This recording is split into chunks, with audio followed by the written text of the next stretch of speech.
We are here at the Hackathon Research Institute in Gentofte, Copenhagen, Denmark. It was here it all started in July 1981. The research director at that time was Åke Lernmark, and he was interested in immunology of diabetes.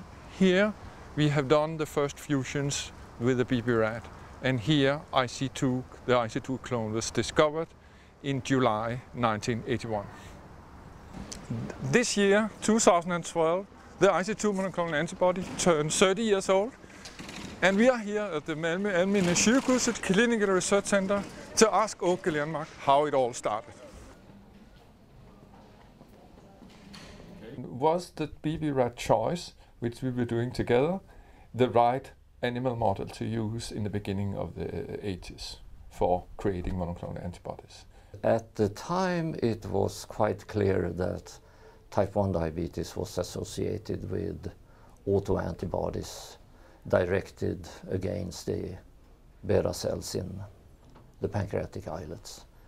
And these autoantibodies have only been used as a measure of presence or absence. And very few or almost nobody asked the question what the autoantibodies were directed against. So we were the first to ask a critical question, what is the antigen? What is the autoantigen in the beta cells that the antibodies were directed against? We know that we could detect the presence of the antibodies, but we had no idea what they were directed against.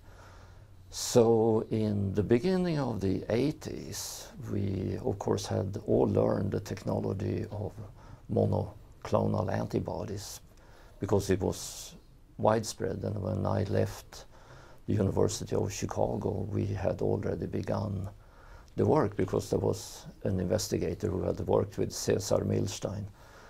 So one of the things as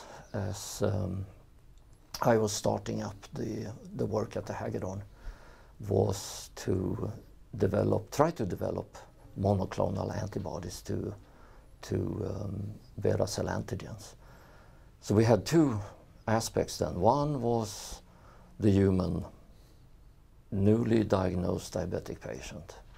And there were two investigators at the Hackathon who spent a lot of time trying to make human monoclonal antibodies. And in the beginning of the 80s, that was a heroic attempt. So that was one aspect. The other aspect where you got involved was the possibility to use animals.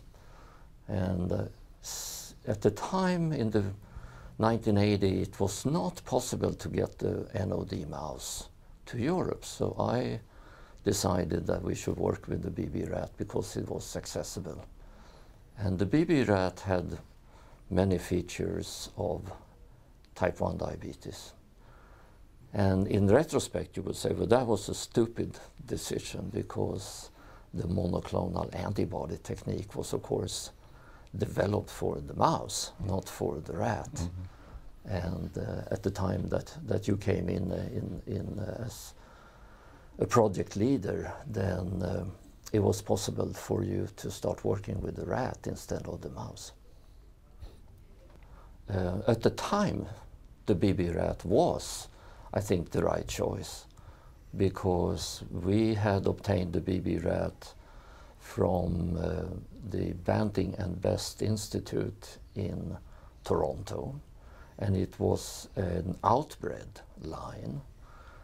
And being outbred with maybe 60% incidence of diabetes in the beginning, the rats clearly had antibodies to beta cells. Today, the rat would not be useful for the type of fusion that you did. So the number one step is, of course, to find out what the antigen is.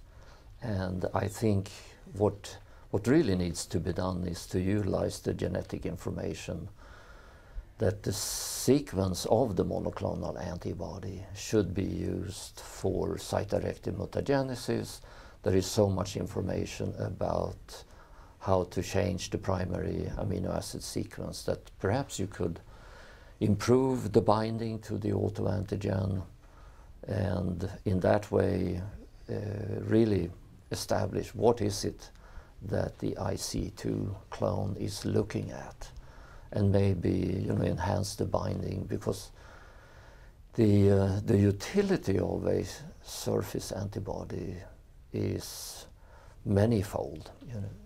Not only for using for demonstration of the beta cell volume and estimating the beta cell mass. That's one aspect that you have been very successful in working with. Another aspect is the possibility for treatment that a FAB fragment or any modified molecule, an FAB with an Ig end to it, may be a way to protect the beta cells.